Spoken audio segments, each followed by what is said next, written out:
So what advice would you give to people that have a sight impairment? You were saying earlier on you feel very lucky that, you know, the horse, the working yard, did you call it horse yard? The training establishment. Yeah, training establishment. They've been really, really good and supportive with you because of your impairment.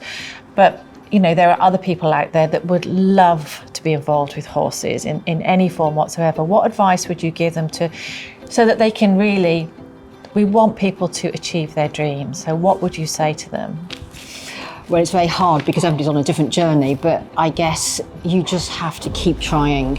I think that there is prejudice out there. There are people who have anxieties and worries, and they can be obstacles and they can be blocks. But at the same time, there are some really, really wonderful people out there. Right. And I have had fantastic support from 2 different training yards, 2 different trainers, and I really appreciate it. And actually, probably more than that, I have a whole support team who are behind me and they want to see me succeed.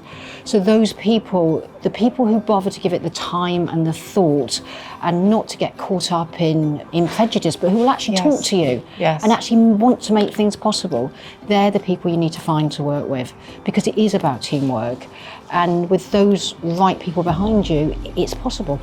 And you mentioned the word prejudice. What experiences do you think, you know, people would come across?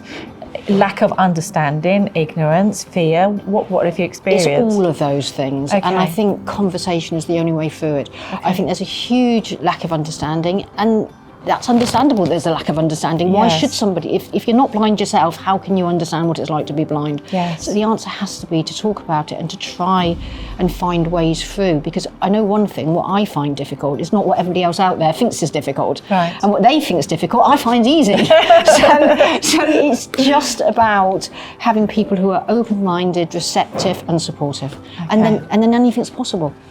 Okay, that's lovely. Thank you very much for your time. Thank you.